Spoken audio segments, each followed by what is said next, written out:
गणेश विसर्जनाच्या पूर्वसंध्येला पुण्यामध्ये गँगवॉर झालाय। नाना पेठेमध्ये तरुणावर 3 गोळ्या झाडल्या गेल्या। यामध्ये तरुणाचा जागीच मृत्यू झालाय। माजी नगरसेवक वनराज आंदेकरच्या हत्येला वर्ष पूर्ण होण्याआधीच त्याच्या हत्येचा बदला घेण्यात आलाय। ऐन गणेशोत्सवामध्ये नाना पेठेमध्ये खून झाल्यामुळे मोठी खळबळ उडाली आहे। वनराज आंदेकरचा मेहुणा गणेश कुमकरच्या मुलगा आयुष याची हत्या करण्यात आली आहे। गेल्या आठवड्यामध्ये पोलिसांनी एक कट उधळला होता। विसर्जनाला अवघे काही तास शिल्लक असताना ही हत्या झाली आणि त्यामुळे मोठी खळबळ उडाली आहे।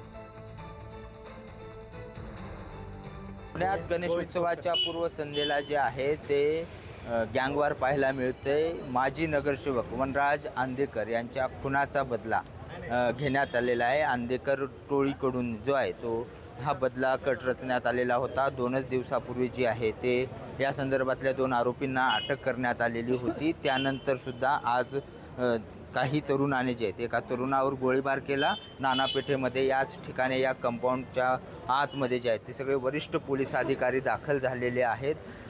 शहरात मोठं भीतीचं वातावरण आहे, कारण गोळीबार करून यामध्ये गणेश कुमकर जे वनराज आंदेकर यांच्या खुनातील आरोपी आहेत त्याचा मुलगा गोविंद कुमकर याचा खून झाल्याची माहिती मिळते आहे आणि त्यामुळेच हे या सगळ्या भीतीचं वातावरण जे आहे ते पुण्यात पाहायला मिळते। वर्षभरापूर्वी जो वनराज आंदेकर यांचा खून झाला त्या खुनाचा बदला घेण्यासाठीच हा सगळा कट रचण्यात आला आणि त्याचा परिणाम जो आहे तो आजच्या या सगळ्या घटनेमध्ये पाहायला मिळतोय। नाना पेठेमध्ये ही सगळी गर्दी आहे, पोलिसांचा मोठा बंदोबस्त आहे, बघ्यांची सुद्धा गर्दी आहे। मात्र अशा पद्धतीने पुण्यात सगळ्यात मोठा गणेश उत्सव असतो आणि या गणेश उत्सवामध्ये सुद्धा अशी घटना घडल्याने शहरात मात्र भीतीचं वातावरण आहे। पोलीस आरोपींना कधी पकडतात हे पाहणं महत्त्वाचं आहे। आता मात्र ह्या नाना पेठेमध्ये सगळे वरिष्ठ पोलीस अधिकारी जे आहेत ते या सगळ्याचा तपास करताना पाहायला मिळत आहेत। बालाजी पोद्दार, पुढारी न्यूज, पुणे।